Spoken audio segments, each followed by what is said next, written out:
Assalamualaikum warahmatullahi wabarakatuh.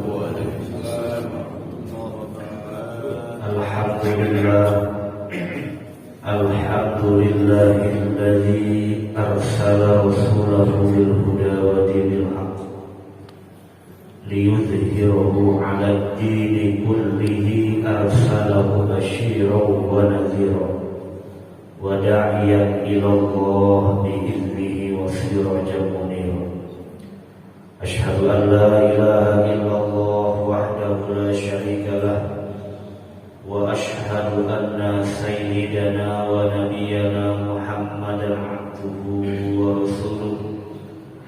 Allahumma salli wa sallim wa barik ala sayyidina wa habibina wa syafi'ina wa maulana Muhammadin al-fatihi lima ughliq wal khatimi lima sabaq nasiril haqqi bil haqqi wal hadi ila siratikal mustaqim wa ala alihi wa sahbihi haqqa qadrihi wa miqdarihil azim.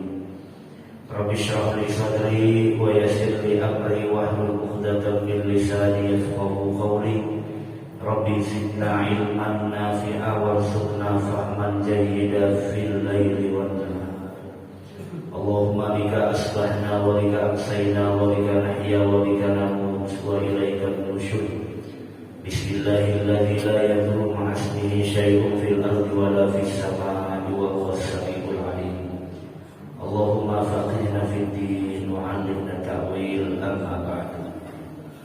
Faqad qala Allah ta'ala fi kitabihil karim, a'udzu billahi minasy syaithanir rajim. Bismillahirrahmanirrahim. Qalu subhanaka la ilma lana illa ma 'allamtana innaka antal 'alimul hakim. Wa qala Rasulullah sallallahu alaihi wa alihi wa sahbihi wasallam, man yuridillahu bihi khairan yufaqihu fid-din. Shadaqallahul azim.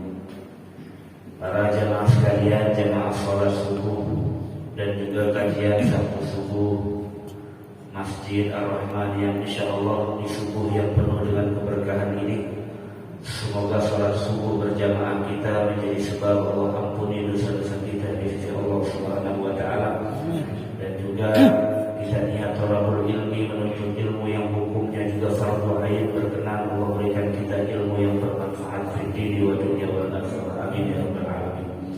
Kita bersyukur kepada Allah Subhanahu wa taala, salawat dan iring salam yang selalu kita lantunkan kepada junjungan alam Nabi besar Muhammad sallallahu alaihi wasallam.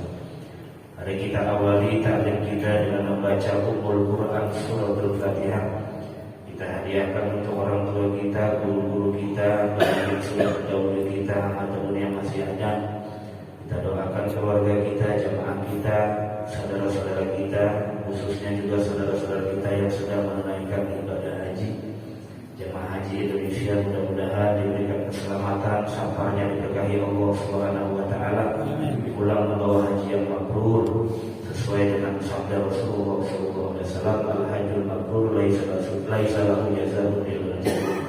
Dan kita yang belum mampu atau belum diberikan kesempatan oleh Allah untuk ke tanah suci, mudah-mudahan Allah berikan kita kesempatan dan waktu sehingga kita bisa salat di Baitullah, di Masjidil Haram, dan juga ziarah ke makam Nabi besar Muhammad sallallahu alaihi wasallam. Ala hadhihi niyyah wa la qulinat bi salihah ila hadratin Nabi Mustafa Rasulullah sallallahu alaihi wasallam wa ala alihi wa sahbihi wa azwajihi wa dzurriyyatihi wa ahli baitil kiram sallallahu alaihi wa hadratihi ikhwanihi minal anbiya wal mursalin wa awliya'i wasyuhada'i was salihin wa sahabati wa tabi'in al ulama'il amilin wal musannifin al mukhlisin jami'il malaikatil muqarrabin, khususan sayyidina Syekh Abdul Qadir Al-Jilani qaddasallahu sirrahu ila hadratihi khususan ila hujjatil Islam al-Imam Abi Hamid Al-Ghazali radhiyallahu, ila hadratihi khususan ila Syekhina Bil Hasan Asy-Syadzili radhiyallahu, ila hadratihi khususan Syekhina Bil Abbas Al-Bursi wa ila hadratihi Syekhina Mu'taillah Sakandari radhiyallahu anhu wa ardhahum ajma'in wa ila jamil awliya min masyariqil ardi ila maghribiha barriha wa bahriha wa ila jamil awliya fi jawi wa ila jami'i wali-walidina wa ila jami'i masyayikhina wa asatidina wa asatizatina wa khususan ila mu'allif hadzal kitab ببركاتهم شيخ الله لهم الفاتحة. أعوذ بالله من الشيطان الرجيم. بسم الله الرحمن الرحيم. الحمد لله رب العالمين الرحمن الرحيم مالك يوم الدين. إياك نعبد وإياك نستعين اهدنا الصراط المستقيم صراط الذين أنعمت عليهم غير المغضوب عليهم ولا الضالين. رب اغفر لي ولوالدي. Bismillahirrahmanirrahim. Bismillah, subhanallah, walhamdulillah, wa la ilaha illallah, wallahu akbar, wa la hawla wa la quwwata illa billahi al-'aliyyil 'azhim. Para jemaah sekalian rahmati Allah Subhanahu wa taala, kita sudah masuk. Ini sudah masuk belum ya? Belum ya? Masih bulan Zulqa'dah, bulan Apit ya Bu ya? Bulan Apit. Yang biasanya orang jarang buat kawin di bulan apa kali? Padahal bulan Zulqa'dah bulan burung. Burung itu artinya bulan yang dimuliakan Allah Subhanahu wa taala. Ada 4 bulan yang dimuliakan Allah. Zulqa'dah, Dzulhijjah, Muharram, Rajab. Apakah kepada mau kawin ya? Adanya Syawalan yang kawin, ada yang kawin 2 kali ya. Nah, bersyukur kepada Allah Subhanahu wa taala, ini kita masuk pada bulan mulia, maka yang kita kerjakan dilipat gandakan pahalanya oleh Allah Subhanahu wa taala. Saya pernah sampaikan di sini sebab kenapa Allah lipat gandakan pahala seorang hamba adalah salah satunya syarafuz zaman. Karena waktu yang dipakai buat ibadah waktunya mulia, maka pahalanya spesial di hadapan Allah Subhanahu wa taala. Itu salah satu sebab kenapa Allah tinggikan pahala seorang hamba itu, karena waktu yang dia pakai buat ibadah waktunya gak biasa. Waktu yang full fihin nas, waktu dimana orang banyak lalai, kok kita mau ibadah gitu. Maka itu yang menarik rahmat Allah Subhanahu wa taala. Saya sering kali sampaikan di majelis, di masjid-masjid, kalau sholat maghrib berjamaah itu biasa aja. Yang gak pernah kelihatan batang hidungnya ke masjid maghrib gak kelihatan, karena jamur begininya di rumah aja. Tapi kalau subuh, isya, asar itu yang pokok. Karena disebut sholat barid itu artinya sholat dingin. Karena 3 waktu ini banyak orang lalai kepada Allah. 1 asar pulang kerja, mau mampir segen, gitu kan? Terus isya habis sholat maghrib, selonjoran, rebahan udah enak banget, angkat badan males. Akhirnya isyanya 4 menit sebelum subuh, 4 menitnya kagak udah. Akhirnya sholat subuh 6 rakaat. Bid'ah dolalah itu. Kalau subuh 6 rakaat ditanya di jamak saudara isya, mazhab baru kali. Sholat subuh bisa dijamak. Inilah maka spesial di hadapan Allah Subhanahu wa taala, apalagi sholat subuh. Sholat subuh sholat paling susah, makanya rakaatnya 2. Oh Ustaz, saya demen buat sholat subuh, boleh nggak rakaatnya saya tambah 10? Dolalah sesat.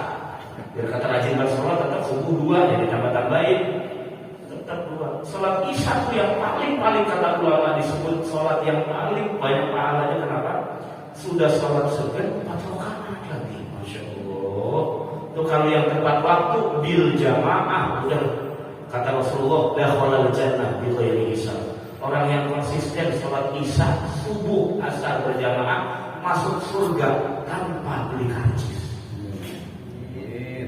Masuk aja terserah, masuk kayak mana terserah. Saking Allah cintanya dengan mereka. Itu jamaah seminggu sekali. Nggak ada kali di sini ya.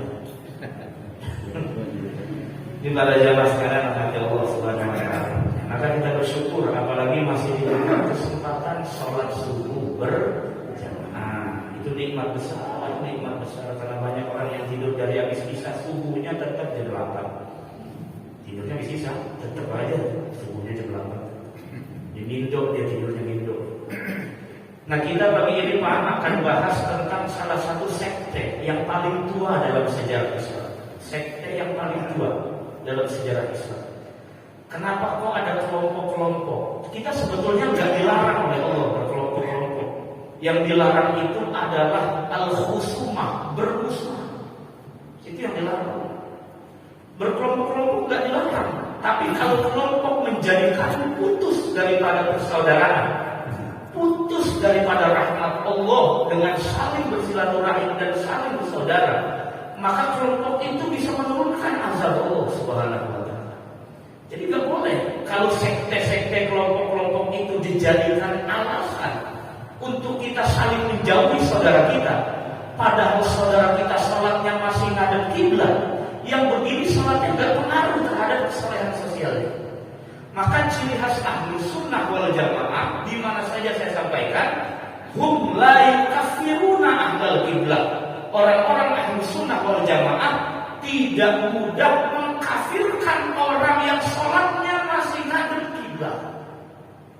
Kecuali sholatnya ngadep Borobudur, baru biksu-biksu yang jalan dari Thailand. Kalau sholatnya udah nggak ngadep kiblat terserah. Selama sholatnya masih ngadep kiblat, maka dilarang oleh agama mudah mengucapkan sesat, kafir, bid'ah, syirik. Itu bukan kalamnya Rasulullah SAW. Itu bukan kalamnya para sahabat. Itu kalamnya kelompok yang sekarang akan kita bahas, hum al-khawarij, yaitu kelompok-kelompok khawarij yang keluar ekstrim dari barisan ahlus sunnah wal jamaah. Pak Ustaz kayak tambah aja ahlus sunnah wal jamaah memang ada sejak zaman Nabi. Ya nggak ada sih. Istilah ahlus sunnah wal jamaah itu nggak ada zaman Rasulullah. Adanya di hadis, ma'ana alaihi wa ashabi.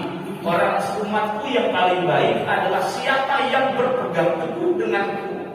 Maksudnya berpegang teguh dengan sunnah Nabi dan peninggalan Allah kepada Rasulnya, yaitu kitabullah. Yang kedua adalah berpegang teguh kepada ijtihadnya para sahabat Nabi. Sahabat Nabi semua baik.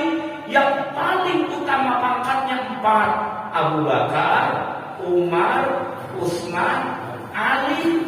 Kalau bicara yang paling utama tetap Abu Bakar, bukan Ali. Ali kan ahlul bait. Karena ahlul bait maka lebih mulia dari Abu Bakar. Itu paham Syiah. Kalau ada yang bilang Ali lebih baik dari Abu Bakar dalam konteks khilafah, itu pahamnya Syiah itu. Karena dianggap Abu Bakar merampas khalifahan Sayyidina Ali. Karena ada hadis katanya Sayyidina Rasulullah pernah menyampaikan, karena setelah aku wafat yang menggantikan itu adalah Sayyidina Ali. Itu hadis buatan Syiah, bukan murni dari Rasulullah. Namanya tasyayyu, hadis yang murni buatan Syiah. Karena kita orang ahlus sunnah juga cinta ahlul bait, tapi tidak kultus dalam konteks khalifah. Demokratis semuanya sama. Kenapa Abu Bakar yang dibaiat oleh kaum mukminin pada saat itu? Karena Abu Bakar dianggap awwalu man aslama fil Islam. Semua kitab sejarah membahas orang pertama yang masuk Islam dan percaya beriman kepada Rasulullah adalah Abu Bakr Siddiq, atau nama aslinya Abdullah ibni Quhafah. Abdullah bin Quhafah. Itu Abu Bakar Siddiq nama kunyahnya. Maka semua sepakat itu bahwa Abu Bakar adalah khalifah yang 2 tahun itu memimpin kaum mukminin, makanya disebut Amirul Mukminin, pemimpinnya para kaum mukminin 2 tahun sakit meninggal. Tapi Khalifah Umar, Utsman bin Affan, Sayyidina Ali, Khalifah Husain dan Hasan semua dibunuh karena politik. Jadi kalau bilang politik kotor dari zaman jebol sampai sekarang memang kotor, Pak. Enggak ada istilah khalifah, kekhalifahan atau politik itu bagus saja tuh enggak ada ceritanya. Makanya kalau ada ulama yang mengatakan politik itu urusan dunia, kemudian konsep agamanya adalah urusan akhirat, memang betul. Sesoleh-solehnya Bani Umayyah, mereka dibunuh-bunuhi oleh Bani Abbasiyah. Sesoleh-solehnya Harun ar-Rasyid sebagai keturunan Abbasiyah dari pamannya Rasulullah, tetap setelah Harun ar-Rasyid pemimpin Abbasiyah membunuh semua yang ada. Begitu pada saat dulu terjadi. Nah ini sejarah nggak boleh ditutupi. Bacanya kitab sejarah. Jangan Aslul Mujibatul Busri, bahasnya cuma mandi hadas doang ngaji. Jangan. Baca kitab sejarah, di situ tercatat Sayyidina Ali ketika berperang dengan Muawiyah bin Abi Sufyan, itu jawabannya keras, Pak. Ngirim surat satu sama lain. aduwallah, begitu bahasanya. Wahai musuh Allah Ali, begitu. Keras itu politik. Wahai musuh Allah Sayyidina Ali. Sayyidina Ali dikatakan musuh Allah. Itu kalau sudah politik begitu, Pak. Enggak pikir panjang dia siapa, atau dia anak siapa, atau dia bagian apa dari Rasulullah. Kalau sudah masalah politik, sudah kagak, udah nggak ada toleransi lagi. Wahai musuh Allah Ali. Dan itu dicatat dalam sejarah. Ada di dalam kitab itu. Itu surat-suratnya Sayyidina orang-orang Muawiyah dengan Sayyidina Ali radhiyallahu anhu.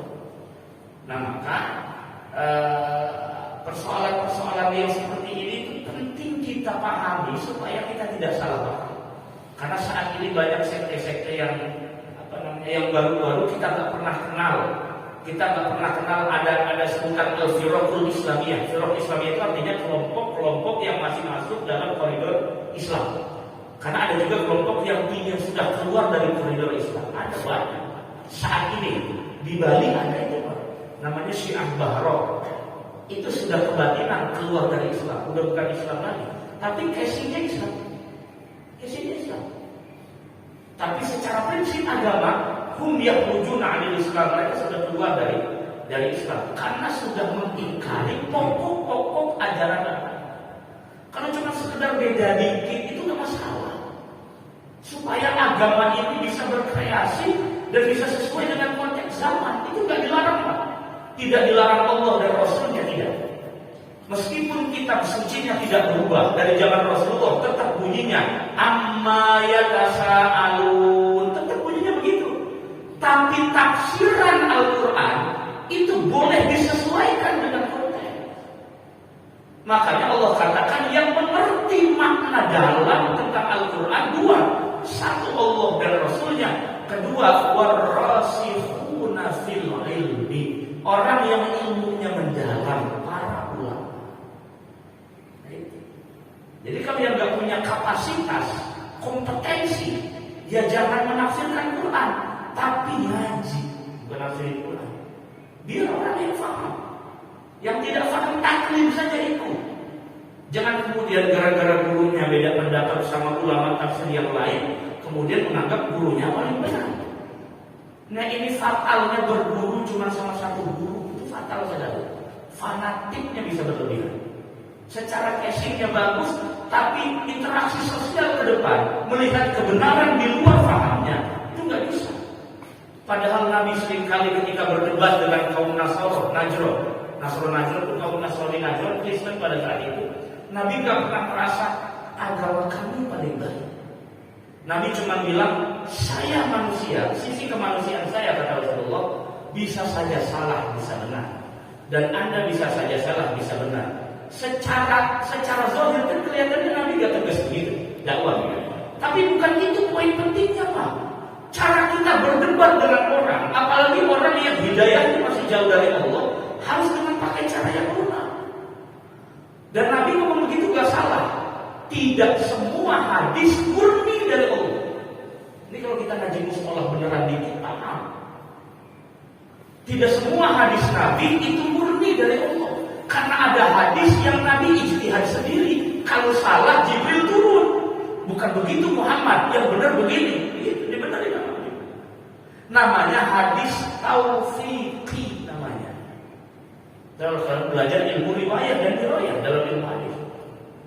Kalau hadis yang murni dari Rasul dari Allah itu disebut satu hadis qudsi, maknanya dari Allah tanpa melalui Jibril, ucapannya teksnya dari Rasulullah. Kedua disebut hadis tauqifi. Dan itu ada dalam ilmu Islam. Ya. Dulu saya belajar di pesantren, saya kan orang Usuluddin, Pak. Orang Usuluddin itu paling tidak ilmu hadis, ilmu tasawuf, tafsir itu sudah belajar. Usul tafsir sudah belajar. Yang begitu-begitu memakan diskusi kita. Yang seperti itu. Kemudian usul mazhab itu memang diskusi kita sehari-hari. Kalau kita waktu kuliah dulu, saya masih kuliah S2. Kalau sudah S3 itu belajarnya tentang metodologi memahami bagaimana cara mufassir memahami teks. Bagaimana para ahli hadis membedah hadis-hadis dalam kitab-kitab hadis. Caranya itu bagaimana? Bukan cuma sekedar nyomot terus disampaikan ketika ceramah. Padahal hadisnya nggak nyambung, ngomong apa hadis apa dicomot. Ini yang kadang-kadang kita nggak paham, jamaahnya iya Ustaz, iya aja. Oh iya aja lagi. Nanti karena disitulah maka pentingnya mengundang atau memanggil seseorang yang kompeten di bidangnya. Jangan sampai salah. Kalau di sini belajar fikih, panggil yang betul-betul paham fikih. Jangan sampai salah. Kalau di sini belajarnya ngaji tasawuf, yang background ilmunya tasawuf benar. Kalau pengen yang bergelar, tanya gelarnya. Ustaz, gelarnya gelar apa? Jangan-jangan S2-nya ekonomi ngomongin fikih, dia nggak nyambung. S2-nya ekonomi ngomong fikih, ngomongin dagang aja. Ini fikih lagi. Makanya saya kan ngisi di Kementerian Perhubungan Jakarta Pusat. Itu memang salah satu syaratnya bisa ngisi di Kementerian Perhubungan. Saya nggak minta, tapi dipanggil, ditelepon dari pihak. Syaratnya satu, harus doktor dan doktornya bidang agama. Nggak boleh bidang umum, karena sekarang kebanyakan dokter bidang umum isi majelis taklim. Bahaya loh. Background agamanya mana? Cuman gara-gara dokter doang. Pas dilihat dokternya lah, dokter peternakan ini mah. Dokter hewan, ngapa ngajinya ngaji fikih ngajarnya? Salah alamat itu. Harusnya yang sesuai linear dengan keilmuan. Itu namanya idza wusidal amru ila ghairi ahli fantazir syarah. Kalau urusan sudah dipegang bukan sama yang ahli, tinggal tunggu kehancuran. Kalau bukan yang ahli. Yang nggak ahli waris ngomong waris. Makanya sampai sekarang saya nggak mau bicara waris. Ada orang nanya ke saya, Pak, ini orang tua saya meninggal, hartanya segini-segini. Saya bilang, salah alamat jangan ke saya. Saya dulu pernah belajar ashabul furud, berapa bagiannya. Cuma satu, saya nggak suka matematik. Karena yang hitung waris itu pasti hitung ketemu angka, dan saya nggak suka. Saya udah belajar berapa kali hatam kitabnya, cuma nggak mau mendalami. Biar itu ada yang ahli. Saya rekomendasikan tanya Ustaz ini. Kalau di Batu Cepel ada orang yang bolak-balik hatam ilmu Arabi, tinggal tanya. Jangan sebut banget, telepon doang sama Ustaz, datangin buat tentengan. Males banget mampir ke Indomaret Alfamart buat tentengan ke rumah Ustaz pelit begitu, korek pantat pelit. Bulu gasiran, terus pesannya 3. Ada nggak di situ Bu? Coba di sini begitu Bu. Ada cipta. Banyak. Cipta. Usul-usulnya botak semua di sini tuh. Ya saya mah kan diajari orang tua begitu Pak ya. Jadi kalau datang ke rumah guru toh kata rumah toh duit cuma ceban dulu beli. Sebetulnya guru bukan ngarepin itu, tapi senangnya buka pintu keberkahan orang sekarang beda. Aduh, kosong nggak? Datang ya, Ustaz disuruh. Ustaz disuruh, kualat. Datang sedikit mah ngopi biar satu gelas, saya setuin satu galon. Itu guru juga girang, didatengin murid girang, sama girang. Walau karena cuma 10 menit datang ke rumah silaturahim. Kita seduhin dah kopi pasar umum mau yang berapa sekilonya? 60.000, 120. Pasar Sipon mau kopi pasar Sipon, rasanya rasa ikan.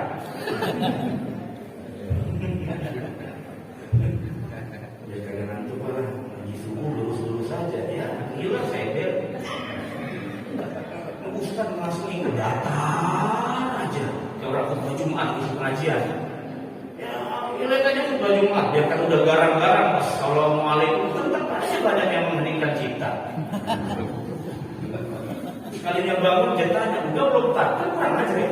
Dan buat kita gampang rasanya. Kita khotib udah tidak. Kemarin saya khotib di situ di kantor Disub Kota Tangerang. Jadi saya kalau ada bapak Disub, telepon aja tuh. Di Polres juga saya isi.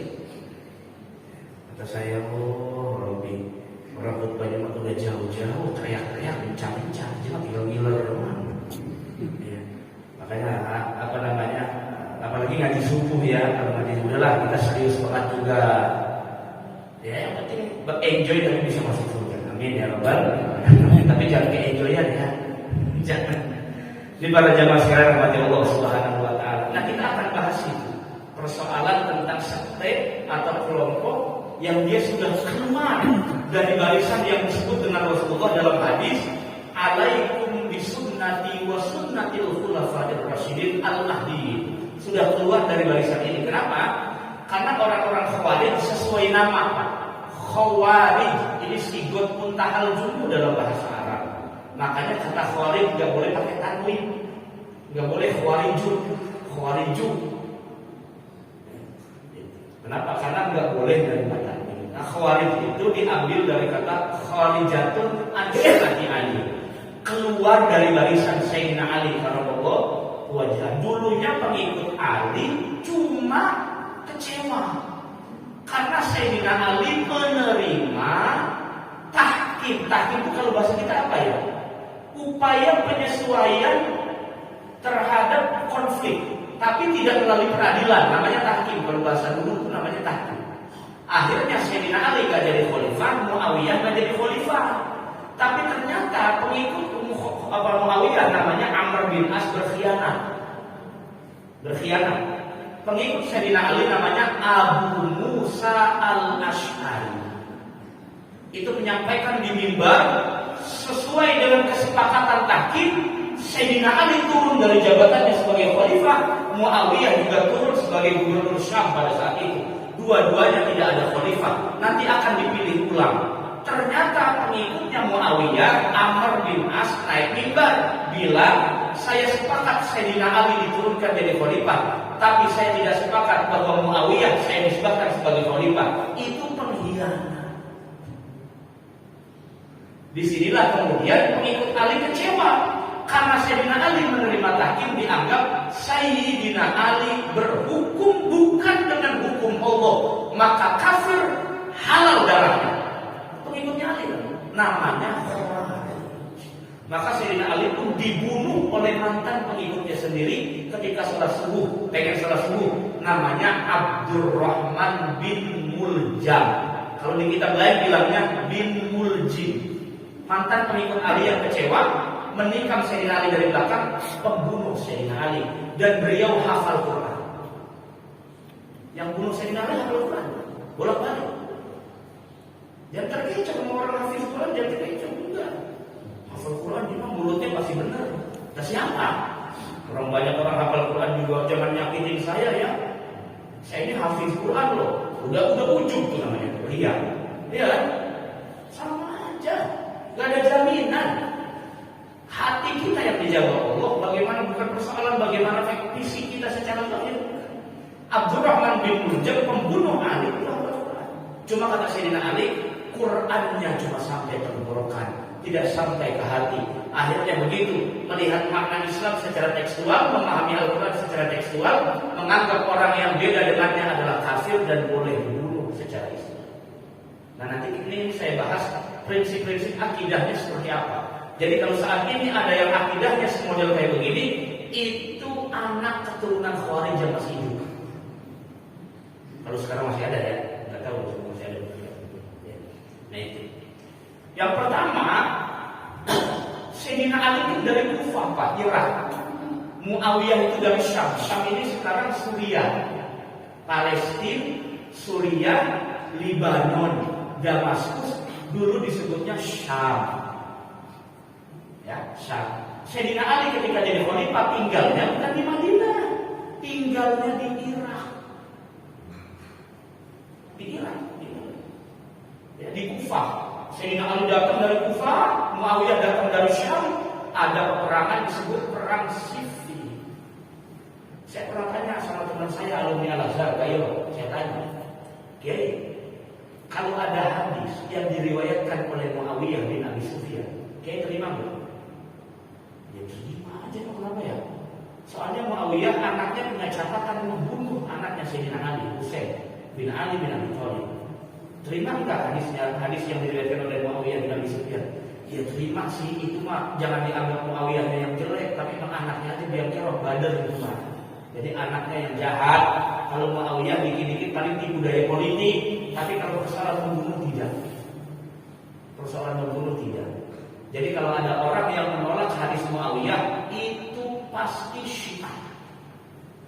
Udah kesimpulannya begitu. Karena saya pernah ketemu orang kayak begitu Pak. Waktu ujian doktor, ujian promosi doktor, itu di sidang bincang-bincang, ngomel-ngomel. Kami menolak keras riwayat Muawiyah bin Abi Sufyan. Kelihatan nih orang pahamnya Syiah juga. Makanya kan di UIN apa aja ada Pak, Syiah ada. Orang Hizbut Tahrir ada, pahamnya. Kelihatan itu. Menghina para sahabat separuh, menghina para sahabat itu kelihatan. Ya. Terutama sahabat yang Abu Bakar, Umar, Utsman. Kalau Ali enggak, pasti dipuji setinggi langit. Kalau Sayyidina Ali karramallahu wajhah. Maka peperangan ini berefek pada lahirnya dua kelompok, satu Syiah, dua Khawarij. Nah orang Khawarij ini enggak punya pemimpin Pak.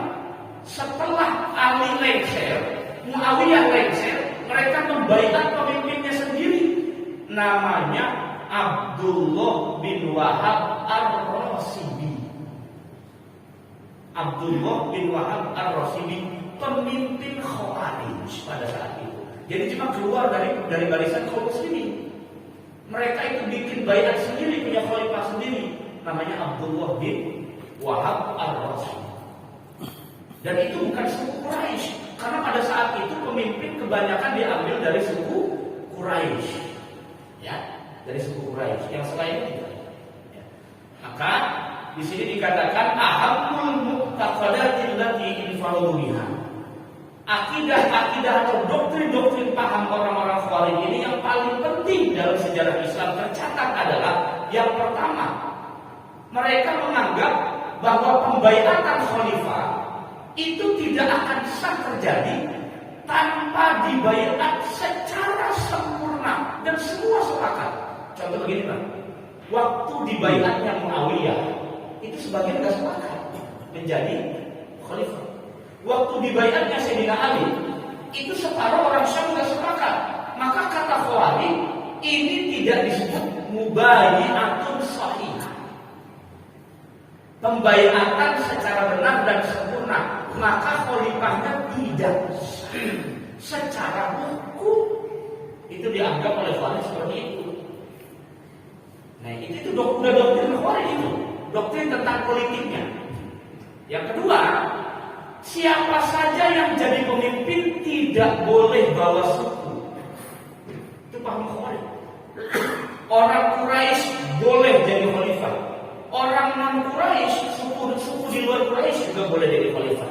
Orang Arab asli namanya Arabi, non Arab namanya Ajami. Dua-duanya boleh jadi pemimpin. Secara hukum ini Khawarij demokratis gitu. Ya, demokratis. Secara hukum politik.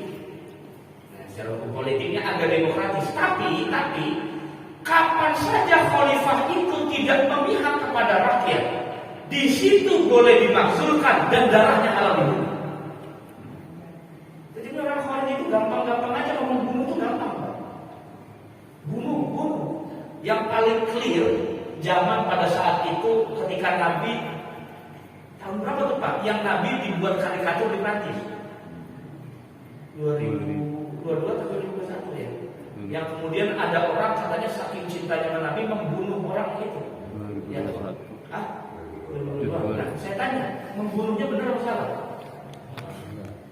Benar atau salah Pak? Dia membunuh atas dasar benci sama orang yang menggambar karikatur Rasulullah. Membunuhnya benar atau salah? Salah Pak, jadi benerin ya begitu. Cinta Nabi bukan begitu caranya, itu mencoreng nama Rasulullah. Dibenarkan membunuh hanya dalam perang dan itu terdesak. Ini kita harus paham konsep memahami siasat politik dan peperangan. Karena kadang-kadang kita gak hatam ngaji fikih, kita berjihadnya. Katanya kapan saja boleh perang, nyawa Anda terancam enggak? Anda besok pagi masih bisa bernafas, tak kalau terancam terdesak perangin. Karena Islam gak pernah ngajak perang di rumah. Ayat perang itu turun ketika umat muslim terdesak dan nyawanya terancam. Maka waqatiluhum, diperangi. Bukan begitu caranya. Jadi kan saya sayang sekali kan ada ulama panutan kita sampai ngomong bagaimana hukumnya. Orang yang membunuh orang yang menulis karikatur Nabi itu, itu boleh. Di mana boleh, di mana yang bolehkan? Tunjukin saya. Teksnya di mana yang membolehkan membunuh dengan dasar cinta Rasulullah. Saya rasa saya nggak pernah ketemu, walaupun saya mungkin nggak baca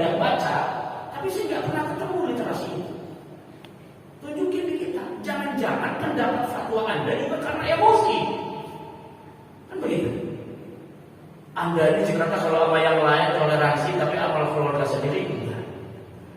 Lah karena kalau di luar daripada konteks keluarga, itu efeknya umum Pak, bisa fatal. Makanya Rasulullah itu tidak hanya dalam persoalan usroh atau keluarga, tapi di luar konteks keluarga Rasulullah sangat-sangat toleransi, sangat. Jadi yang kita ikuti jejaknya siapa sebetulnya? Jejaknya Rasulullah atau jejak syahwat dan jejaknya setan? Casingnya memang benar, bela agama, benar, tapi substansinya salah. Ini ada lagi yang bilang dalilnya Rasulullah pernah dakwah tuh boleh lu marah-marah. Tunjukin saya dalilnya mana? Dakwah boleh marah-marah. Eja kutip dalil begini. Iza khutbah ihmarrat aina. Rasulullah kalau berkhutbah matanya bermerah-merah. Kok itu dijadiin dalil? Ceramah boleh marah-marah, boleh caci maki. Enggak salah dalil itu. Enggak salah dalil itu. Itu pun cuma satu-satunya Nabi khutbah matanya merah. Yang lain itu enggak seperti itu bicaranya. Saya rasa keseriusan dalil. Kita boleh diskusi secara ilmiah. Boleh diskusi. Dalil-dalil tentang fikih dakwah. Ada ulama besar di Mesir, ya, yang walaupun nggak punya gelar akademik Pak, tapi ulama Al-Azhar sangat memuliakan dia, sangat memuliakan. Ya, saya lupa namanya, tapi saya banyak punya kitabnya. Itu beliau menulis buku judulnya Fiqhud Dakwah, luar biasa. Kalau kita baca kitab-kitabnya luar biasa. Bagaimana metodologi cara dakwah itu saya rasa perlu ada kaderisasi dan edukasi supaya ini yang muda-muda, yang apa-apa nggak serantangan di mimbar. Apalagi kadang-kadang, maaf, kadang-kadang agak suruh aja sama yang ya. Gitu. Ini kan fenomenanya sekarang seperti itu. Saya rasa fenomena seperti itu antara oknum habaib dengan yang lain itu cuma oknum Pak. Masih banyak habaib yang bisa jadi panutan kita. Kalau ditanya lebih mulia mana, jelas lebih mulia orang berilmu daripada orang punya nasab. Ilmu yang memuliakan manusia. Kalau seandainya nasab lebih mulia, tidak mungkin Imam Abu Hanifah menjadi orang yang sangat mulia di hadapan Allah karena dia tidak punya jalur nasab. Tapi sangat dimuliakan oleh Imam Syafi'i yang punya jalur nasab. Saya kalau bisa bangga nasab boleh Pak, saya anak kiai. Kemana-mana bisa saya omongin nih, anak kiai kita. Kan malu saya begitu. Kenapa? Kalau pengen diperhitungkan, lu pintar dulu, jangan bawa nama bapak. Betul nggak? Pintar dulu, karena Habib Al-Haddad juga ngomong begitu dalam kitab Tasbihul Fuad. Ana ibnu fulan, ana zuriyatu fulan. Apa jawaban Habib Al-Haddad Sahibul Ratib? Jangan bicara begitu nak. Jadilah seperti bapakmu supaya kamu dilihat orang. Jadilah seperti kakekmu yang wali supaya kamu dilihat orang. Jangan sering sebut-sebut siapa bapakmu, siapa nasabmu. Itu karena itu yang menyebut Habib sendiri. Habib Abdullah bin Al-Haddad waliullah besar, kutub. Makanya saya sayang sekali itu kalau ada Habib-Habib muda bincang-bincang. Kuliahnya juga gak jelas, ngajinya gak jelas. Orang berilmu lebih mulia daripada yang nasabnya mulia, begitu lah. Begitu aja udah. Jadi jangan segan-segan cium tangan bolak-balik sama kiai yang ngomong lama-lama. Jangan segan-segan Pak, cium tangannya. Walaupun nasabnya nyambungnya gak kemana-mana tahu. Tapi ilmu memuliakan dia. Innama yakhshallahu min ibadihil ulama. Clear. Diskusi itu clear. Ya, kalau kita mau bahas masalah ini, kita muliakan karena nasabnya. Tapi kita akan tidak fair dan juga tidak senang kalau dia hanya menjual itu, bukan menjual ilmu dan akhlaknya Nabi besar Muhammad sallallahu alaihi wasallam. Panutan kita sampai akhir zaman. Makanya kata Habib Rizik, yang dipanggil Habib cuma yang akhlaknya benar, umumannya waras. Kadang ada Habib yang umumannya nggak waras, ngomong anjing babi loh, nggak waras otaknya itu. Aneh. Begitu jika tadi ikut Nabi, ikut setan Pak, bukan ikut Nabi. Nabi nggak pernah ceramah begitu. Nggak waras yang begitu jadi panggil Nabi. Ya, saya aja Nabi, nggak usah. Ya, nggak usah. Yang begitu-begitu. Hormati boleh, tapi kalau sampai kultus jangan. Kiai kita di kampung tiap hari datang kalau 7 hari, kenapa nggak pernah dihormati? Kenapa mereka nggak dihargai? mereka menuntut ilmu ikhlas sama. Mereka berawal dari bapaknya petani jadi orang mulia, sama. Ini yang saya sering rutin sama. Saya gak pernah bangga nyebutin bapak saya di mana-mana, enggak. Saya tunjukkan kemampuan saya bagaimana, proses belajar saya seperti apa, tinggal bapak nilai sendiri. Saya menjual nama orang tua enggak. Nah itu, ya. Nah inilah kenapa, karena orang Syiah kayak begitu modelnya. Orang Syiah begitu Pak, jual keturunannya. Orang Syiah begitu. Pokoknya di luar imam daripada paham Syiah, di luar imam daripada nasabnya Sayyidina Ali, tidak boleh jadi pemimpin. Tidak boleh jadi pemimpin.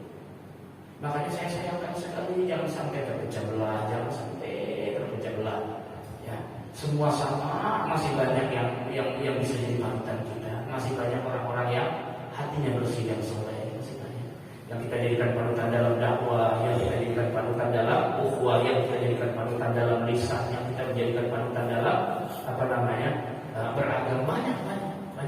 Termasuk para ulama-ulama yang tulus ikhlas menuntut agama ilmunya Allah Subhanahu wa Ta'ala.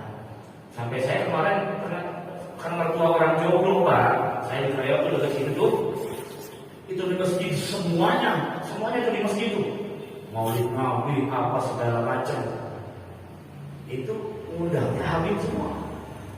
Saya sentil sedikit, kita orang NU itu cinta baik Pak, cuma saya sentil sedikit, emang gak ada kiai.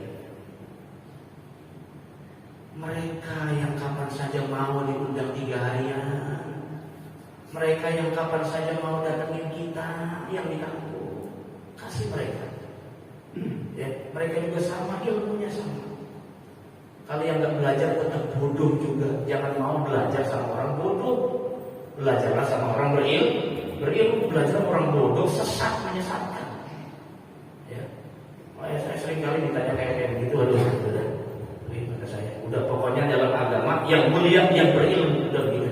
Yang berilmu dan mencontoh akhlaknya Nabi Muhammad Sallallahu Alaihi Wasallam. Wa illa fala, kalau tidak udah keluar dari garis jalannya Nabi Muhammad Sallallahu Alaihi Wasallam. Kita kembali, yang pertama tadi tentang konsep bai'ah dalam khusus dalam paham Khawarij itu harus dibaiat secara sempurna dan tidak ada pilih kasih mana suku Quraisy mana tidak. Kalau melenceng dari urusan rakyat, ro'iyah, kalau bahasa agama rakyat itu ro'iyah jadi rakyat bahasa Indonesianya, maka boleh dibunuh. Jadi yang bunuh-bunuh itu otak-otak Khawarij itu, sama yang bunuh orang yang menulis karikatur Nabi Muhammad di otak Khawarij itu, sama. Walaupun kita sama merasa Rasulullah begitu, tapi enggak seperti itu. Ini negara hukum, betul nggak? Negara hukum dan semua sudah berbangsa bernegara. Nggak bisa seperti itu namanya hukum liar. Kalau hidupnya di kebun binatang boleh gitu, atau hidupnya di zaman rimba dulu boleh gitu. Sekarang nggak bisa seperti itu. Ya. Makanya kadang-kadang saya bukan tipe orang yang jilat zaman. Apalagi harus dikasih tema begini-begini harus ngikutin seleranya, enggak. Saya sampaikan apa yang saya paham. Diundang lagi bagus, ada nggak masalah kalau saya sampaikan apa adanya. Kadang ada orang yang berkata, aku lagi ini besok mau diundang lagi. Tenang aja masuk kalau saya Pak. Ya, jangan punya malahnya jangan. Ya. Yang kedua Pak, semua manusia sama di mata hukum. Kan benar ya, waras kayak orang Khawarij itu. Semua manusia sama di mata hukum. Enggak ada perbedaan mana orang Arab, mana non Arab, mana orang Quraisy, mana orang bukan Quraisy. Semua sama. Ya. Dan mereka membaiat saat itu khalifah pertamanya tadi yang saya sebutkan Abdullah bin Wahab Ar-Rasyidi. Nah, kemudian ada lagi paham orang Khawarij itu karakternya satu.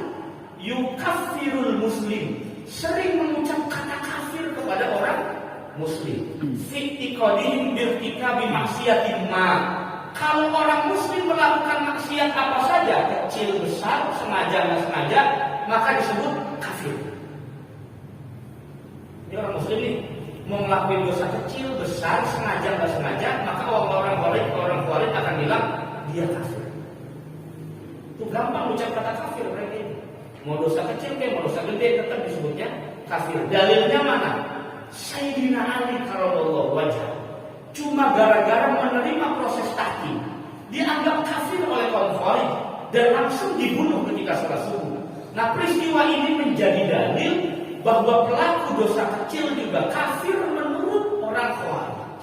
Jadi nggak boleh berdosa, nggak boleh berdosa menurut orang Khawarij. Kalau kita kan enggak, Pak. Imam Syafi'i pernah berdebat dengan muridnya, bukan debat sih, diskusi. Imam Ahmad bin Hanbal sama gurunya nih Imam Syafi'i. Imam Ahmad ditanya sama Imam Syafi'i, "Ya Ahmad, hal tarikus sholat kafir? Apakah orang yang ninggalin sholat itu kafir?" Jawaban Imam Ahmad apa? Kafir. Nah, gurunya langsung dibenerin sama gurunya. Kok kafir? Bagaimana kalau dia wa huwa yatruku sholat kasran? Dia meninggalkan sholatnya karena malas. Kafir enggak?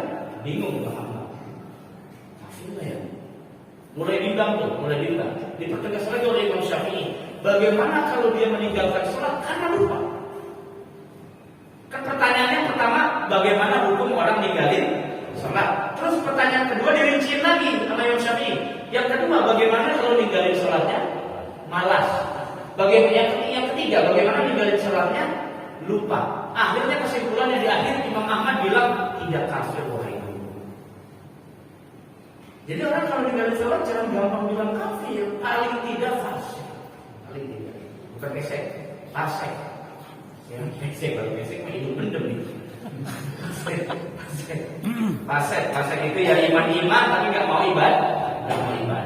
Nah, jadi dosa-dosa kecil pun dianggap kafir oleh orang-orang Khawarij. Nah, yang terakhir kata di sini disebutkan wa qad kanu ya'khuzuna bi zawahiri nusus. Orang-orang Khawarij kalau memahami ayat Quran dan hadis pasti tekstual. Tekstual itu kalau bilang agama bilangnya begini.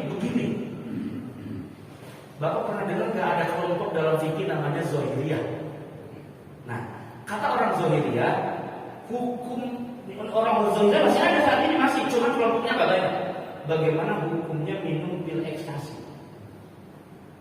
Kalau dalam mazhab Syafi'i bilangnya apa? Haram. Haramnya karena apa?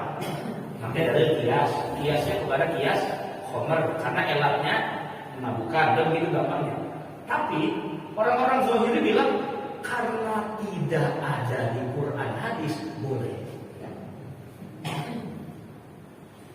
Jadi cuma dalilnya tekstual. Kalau di Quran nggak ada diubah-ubah mana pil ekstasi ya? Bir bintang ada nggak? Kalau nggak ada ya juzu boleh. Itu namanya Khawarij begitu sama Pak. Di teks hadis kan ada bahasa begini di hadis. Orang yang ninggalin sholat berkali-kali, maka boleh dibunuh faduriba unukum, lehernya boleh dipotong. Itu orang Khawarij benar dipotong lehernya. Padahal maksud Nabi bukan begitu. Enggak semua hadis itu harus dipahami secara tekstual, enggak semua. Ada lagi man tarokal jum'ah salasa, orang ninggalin Jumat 3 kali kagak Jumatan fakor kafir, maka kafir. Apakah selamanya begitu? Kan enggak. Terus kalau orang tiga kali gak Jumatan di Masjid Ar-Rahman, pas kita ketemu lagi kondangan, kafir. Kondangan fir. Begitu. Jangan begitu. Maksud Nabi bukan begitu. Maksud Nabi kafir itu artinya menutup daripada nikmat Allah. Mereka sebetulnya dapat hidayah tapi gak mau dijemput. Itu juga bisa disebut kafir. Orang fasik juga bisa disebut kafir. Orang punya rezeki gak mau sedekah juga bisa disebut kafir. Karena datang nikmat tapi ditutupi nikmatnya, namanya kafir. Kafir itu udah selamanya artinya keluar dari Islam. Jadi bukan berarti kita menganggap orang banyak orang kafir. Kalau versi Khawarij, kafir itu pasti halal darahnya. Tapi dalam pahamnya Nabi besar Muhammad SAW, tidak semua kafir darahnya halal. Bisa saja Nabi menganggap kafir itu artinya menutup rahmat Allah. Kafir itu menutup nikmat Allah. Kafir itu menutup hidayah Allah. Dia tidak tertarik dengan kebaikan juga disebut kafir. Tidak tertarik ke majelis ilmu juga disebut kafir. Kenapa? Menutupi kebaikan yang diberikan. Maka kafir itu artinya menutup. Ya, makanya kita kalau doa Allahumma asa ayu kafirna sayiatana. Ya Allah, mudah-mudahan kami ditutupi segala kejelekan kami. Makanya disebut yukafir. Kafir itu artinya menutup. Taqtiyah, menutup. Nah inilah yang jangan sampai salah memahami teks, karena orang-orang Khawarij itu menganggap la hukma illallah, tidak ada hukum selain Allah, tidak ada hukum selain Allah. Kalau ada hukum selain hukum Allah, maka darahnya halal. Disitulah Sayyidina Ali terbunuh karena paham Qurannya kayak begitu modelnya. Disinilah hati-hati dalam memahami Al-Quran dan hadis, mengikuti jalan yang benar, bagaimana yang dijelaskan oleh para sahabat, dijelaskan oleh para ulama. Kayaknya itu yang paling aslam. Aslam itu artinya paling selamat. Karena kita mengikuti tuntunannya para ulama, dan ulama adalah pewarisnya para nabi dan rasul. Insya Allah jalurnya benar. Ngikuti Abu Bakar boleh, ngikuti Sayyidina Umar boleh, ngikuti Sayyidina Utsman boleh, semuanya boleh. Witir kalau pengen sebelum tidur berarti ngikutin Abu Bakar Siddiq. Witirnya kalau sebelum tidur berarti ngikutin Umar bin Khattab. Umar sama Abu Bakar ngadu kepada Nabi, ya Rasulullah, saya witirnya beda, kalau saya senangnya sebelum tidur. Sayyidina Umar bilang, saya mau tidur dulu ya Rasulullah, baru witir. Yang mana yang benar? Jawaban Nabi, Anda benar, Anda benar.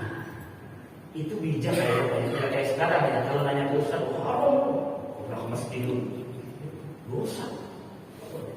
Jangan ya, jangan. Jadi kayaknya kalau gitu orang jadi kagak pengen ngaji, nggak doyan ngaji. Karena ditakut-takutin haram, dosa kayak panitia surga. Ini orang dalam kayaknya. Jadi kadang-kadang kita bingung juga. Ya. Mudah-mudahan Allah jaga hati kita, Allah jaga iman kita, Allah jaga pikiran kita dari hal-hal yang bisa membuat iman kita melenceng dari Allah Subhanahu wa Ta'ala. Itu poin pentingnya. Wallahu a'lam bishawab.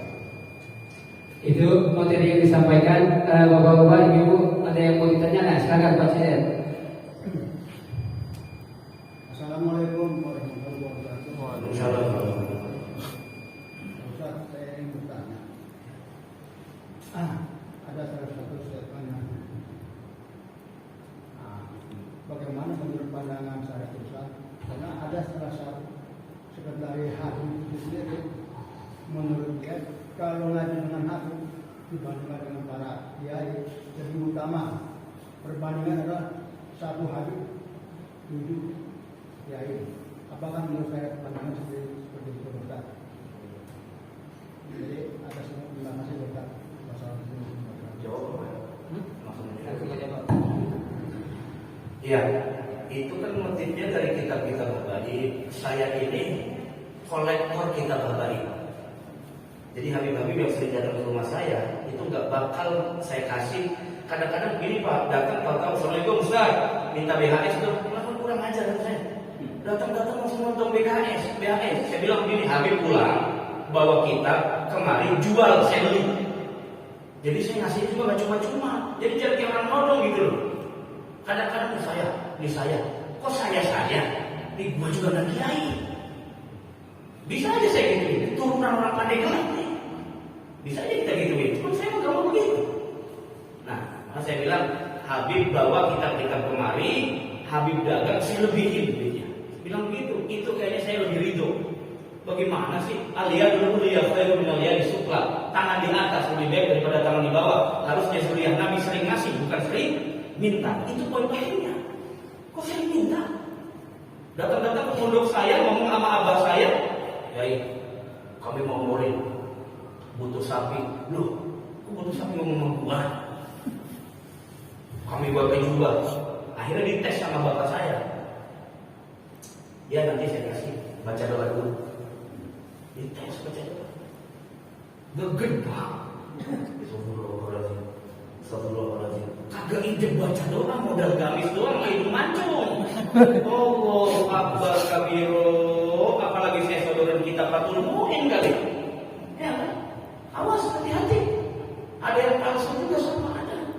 Kalau yang alim nggak mungkin begitu Pak. Kalau yang alim itu datang ke majelis beliau, kita pulang diongkosin. Di Al-Bahriyah gitu. Bapak ngaji di sana. Kalau yang baru-baru masih ditanya kawin cinta, kita pulang diongkosin. Tapi kalau yang toma, tahu toma apa? Ngarepin dunia. Nah, itu ngarepin duit dari penjamaahnya sih. Apalagi minta-minta ngandelin. Ini air Habib barokah. Lah emang air dari gua haram apa? Kan sama aja. Ali itu baru. Jangan jual-jual nama begitulah. Semua sama, wajah nama atau buruk, semua air sama suci. Kayaknya kesannya nggak etis saja begitu. Mohon maaf Pak, saya kan guru saya banyak orang Palembang, termasuk Habib Profesor Dr. Habib Said Abidin Husin Al-Munawwar. Guru saya Pak, beliau nggak pernah mengucap dirinya Habib, nggak pernah. Tapi alim alama, Bapak nanya ilmu apa aja, kita Bapak aja hafal di luar kepala. Lah ini baru hafal begitu doang, ceramah mencari-cari Habib muda. Pengen saya ajak debat kayaknya. Jadi datang ke pondok saya bilang, ini yang alim aja nggak begitu, kok biasa-biasa aja. Makanya kan ada nasihat dari yang tua, tolong Habib muda tahan. Jangan serampangan aja, lagi belum lama. Berceramah aja, dikasih ceramah lagi. Jangan dikasih ceramah lama. Yang hidup-hidup, kasih yang lain aja deh. Yang betul-betul menyatukan, yang betul-betul ini segala macam. Statement yang tadi itu sebetulnya dikutip oleh seorang habaib dari satu kitab Habib, dan saya kitabnya punya.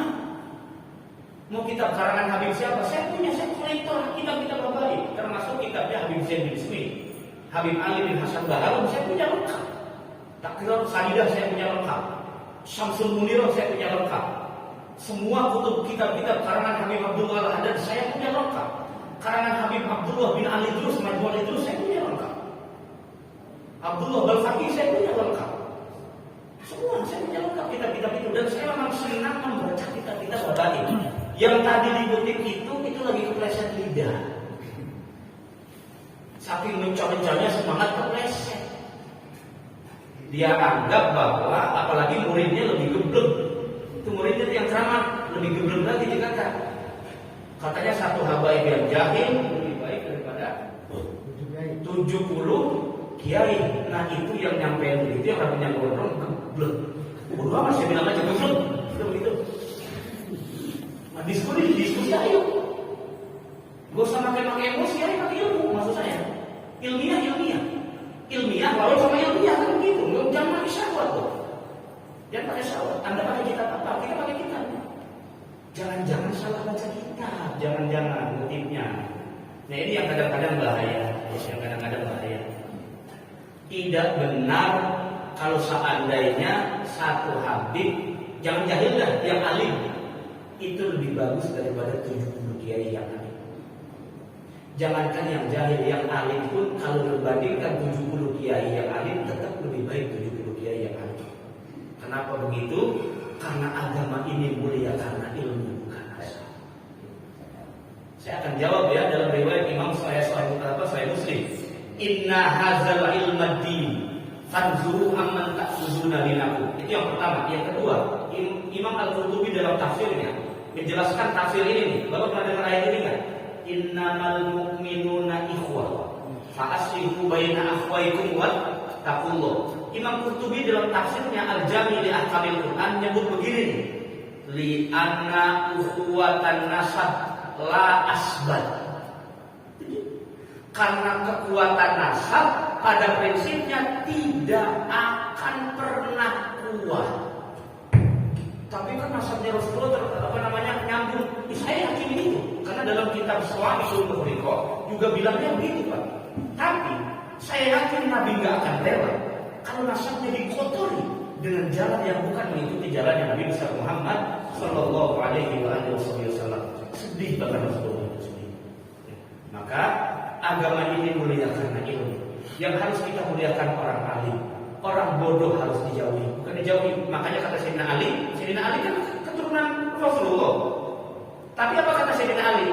La adu wa adda fil Islam ilal jahl. Musuh yang wajib kita perangi di alam dunia ini cuma kebodohan, bukan yang beda nasab. Tapi kebodohan, bodoh itu bisa menjerumuskan orang masuk neraka Allah Subhanahu wa Ta'ala. Dan ilmu bisa membuat manusia mulia meskipun orang tuanya bukan siapa-siapa. Imam Junaid Al-Baghdadi orang mulia, bapaknya bekas tahanan perang, orang hina, budak, tapi anaknya jadi ulama besar dan dimuliakan oleh para ulama pada saat itu meskipun bukan orang Arab dan bukan keturunan Rasul. Ya, clear ya Pak ya? Jelas. Oke, saja. Nah, waktu Assalamualaikum warahmatullahi wabarakatuh. Jadi Pak Ustaz menarik tentang sejarah khalifah ini, yang tentunya kita tahu bahwa zaman khalifah itu yang berlaku adalah hukum syariat Islam. Lalu bagaimanakah kalau kita tarik ke depan, contohnya seperti di negara Indonesia yang di tengah-tengah banyak saudara kita yang masih semangat menggembar-gemborkan khilafah, tentang khilafah. Lalu bagaimana dengan kami yang awam tentang khilafah? Bahwa sesungguhnya khilafah itu mungkin menurut mereka adalah tentang berhukum kepada syariat Islam juga. Lalu bagaimana dengan kita yang sudah senang dengan cara demokrasi? Bagaimana hukum kita, bagaimana cara kita menyikapi tentang ini, Pak Ustaz? Haruskah kita memang tetap mendukung tentang khilafah atau tetap dengan cara berdemokrasi seperti ini? Terima kasih. Assalamualaikum warahmatullahi wabarakatuh. Pertama, Islam tidak mengajarkan konsep khilafah. Enggak pernah mengajarkan. Islam tidak pernah bicara tentang sistem bagaimana bernegara. Enggak pernah. Yang diajarkan Islam itu sistem ukhuwah, bukan sistem bernegara. Jadi nggak pernah ada satu dalil pun yang bicara tentang sistem atau metodologi bernegara. Kalau Nabi membuat piagam Madinah ketika dia di Madinah pada saat itu sesuai dengan kesepakatan. Karena ada ayatnya wasyawirhum fil amr. Berdemokrasi ataupun tentang konsep dinasti atau khilafah itu sebuah keniscayaan, bukan doktrin agama. Bukan doktrin, jangan dianggap doktrin. Nanti dikata kalau nggak ikut khilafah bukan mengikuti Islam. Ini kata siapa? Karena ada hadis yang mengatakan al-khilafah ala minhaji nubuwah. Itu dalil Hizbut Tahrir. Dan saya membaca kitabnya Hizbut Tahrir semua. Karena Imam Taqiyuddin An-Nabhani, saya baca itu kitabnya. Waktu saya kuliah S2 saking senang-senangnya baca paham-paham Taqiyuddin An-Nabhani, Pak. Taqiyuddin An-Nabhani ini cucunya pengarang kitab Tulen Ahlus-Sunnah, namanya Yusuf bin Ismail An-Nabhani, yang mensyarah kitab Burdah, yang nulis yang mensyarah kitab Dalailul Khairat, cucunya jadi Hizbut Tahrir, namanya Taqiyuddin An-Nabhani. Sebetulnya secara akidah enggak beda sama kita. Semua Hizbut Tahrir sama Ahlus Sunnah wal Jamaah, cuma beda dalam konsep politik. Kata mereka, hadis al-khilafah ala minhaji nubuwah itu keniscayaan. Paham Ahlus Sunnah wal Jamaah, tidak pernah ada konsep politik yang clear dalam agama. Nggak pernah ada. Dalilnya mana? Tunjukin. Dalil itu nggak sah dalilnya. Dalil yang tadi itu nggak sah itu. Yang khilafah ala minhaji nubuwah itu dalil sekte. Seperti dalil yang tadi saya bilang bahwa Sayyidina Ali adalah pemimpin setelah Rasulullah. Itu dalil buatan Syiah. Sama itu juga dalil buatan Hizbut Tahrir. Ada loh Ustaz di kitab-kitab hadis, ada, cuma jadi paham. Nampak? Ya, karena nggak pernah ada sistem bernegara yang konkret dalam agama. Yang ada satu, bersikap adil. Ini embrionya ya. Satu, i'dilu wa aqrabul taqwa. Yang kedua, semua sama di mata hukum. Itu yang diajarkan agama. Yang ketiga, bermusyawarah. Ini yang diajarkan Al-Quran. Satu, i'dilu huwa aqrabul taqwa. Jangan-jangan orang yang berbuat maksiat, jangan sampai kamu bersikap gak adil. Mereka juga sama makhluk Allah. Hukumi dengan yang adil. Yang kedua, musuh kalian bukan orang kafir, tapi orang yang zalim di mata hukum. Semua sama di mata hukum, tidak ada diskriminasi. Kalau seandainya ada yang jomplang, itu oknumnya. Bukan berarti Islam ngajarin begitu, tapi itu oknum. Yang ketiga, bermusyawarahlah, ngopi-ngopilah 1-2 jam, biar urat yang tegang longgar. Jadi jangan sering kita lempar muka ke sono, lempar muka ke sini. Bermusyawarah juga dianjurkan dalam agama, maksud supaya melerai terjadinya suzon, konflik dan segala macam. Saya rasa dalam agama cuma ini yang diajarkan. Tidak ada sistem bernegara dengan nama khilafah, dengan nama dinasti, dengan nama demokrasi. Tapi embrionya ada. Musyawarah demokrasi. Sama di mata hukum demokrasi. Makanya Undang-Undang Dasar dan Pancasila 5 prinsip artinya. Sebelum dirumuskan oleh Bung Karno, itu minta doa dulu kepada Habib Ali Kuita. Makanya nginepnya di sono. Saya ini mahabbah betul loh Pak Habib Ali Kuitang. Karena pesan guru saya kalau mau barokah ilmu ke Kuitang tirakannya. Biasanya tirakat ke Kuitang sama guru hebat. Kalau masalah keberkahan ilmu, kalau keberkahan dunia dagang laris, ya kan? Apalagi angkringan laris. Nah itu kan luar batang, keluar batang. Makanya luar batang kadang-kadang kalau jarang palanya kayak begini. Sekali itu lalu koplo. Orang jarang gila kalau saya. Tapi kalau di luar batang, kalau di apa namanya di Kuitang, itu kalau malam apa cuma sedikit yang tiada. Orang-orang yang faham doang ke Habib Usman Mufti Betawi itu saya sering banget cerita. Sering banget Habib Usman Mufti Betawi. Apalagi Guru Mugni, tahu Guru Mugni lah? Guru Majid, Pak Kojan, apa-apa, Jakarta Barat juga sama. Guru Makmun Rawabuaya itu juga saya ngaji sama anak beliau. Guru Makmun itu orang luar biasa. Kalitkon mereka tuh kayak Mahmud Asir itu saya isi pada sama beliau. Maka kalau saya kalitkon sini dokter. Ya dokter sini dipanggil sama Kiai Mahmud Asir. Diajak ngopi ke Zawiyah. Masya Allah. Saya mahabbah sama semua politik mau urusan nomor 11 kata saya. Ya, mau anda kelompoknya apa-apa yang penting saya disatukan dengan ilmu. Saya ngaji dengan Pak Kiai, saya ngaji dengan Habaib, saya ngaji dengan ini. Kita disatukan dengan ilmunya Allah Subhanahu wa Ta'ala. Jadi nggak ada konsep begitu kan? Ini aja pegang. Adil sama di mata hukum bermusyawarah. Insya Allah aman beres. Dan cukupkan saja karena waktu